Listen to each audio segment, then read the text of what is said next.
எப்பயும் ஒரே மாதிரி ஃபிஷ் ஃப்ரை பண்ணாமல் கொஞ்சம் டிஃப்ரெண்ட்டாக ஹைதராபாத் நிஜாமி ஃபிஷ் ஃப்ரை எப்படி செய்யுதுன்னு பார்த்துடலாமா? இது டேஸ்ட்டே சும்மா அட்டகாசமாக இருக்குங்க. அதுக்கு ஒரு ஜாரில் ஒரு கைப்பிடி அளவு கருவேப்பிலை, 3 பச்சை மிளகா, 1 ஸ்பூன் வெறுமிளகாய் தூள், 1/4 ஸ்பூன் மஞ்சள்தூள், 1 ஸ்பூன் மல்லித்தூள், 1/4 ஸ்பூன் கரம் மசாலா, கொஞ்சமாக உப்பு சேர்த்துக்கோங்க.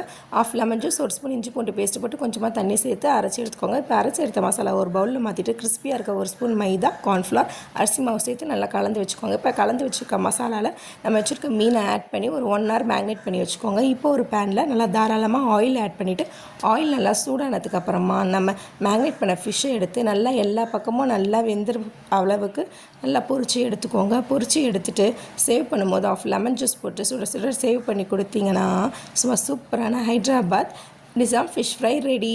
இது டேஸ்ட்டு சும்மா சூப்பராக இருக்குங்க. கண்டிப்பாக வீட்டில் இருக்கிறவங்களுக்கு செஞ்சு கொடுங்க. அப்படியே நம்ம சேனலில் போய் பாருங்கள். இன்னும் நிறைய இன்ட்ரெஸ்டிங்கான வீடியோஸ்லாம் இருக்கும். வீடியோ பிடிச்சிருந்தா மறக்காமல் நம்ம சேனலை சப்ஸ்கிரைப் பண்ணிவிடுங்க. பாய்.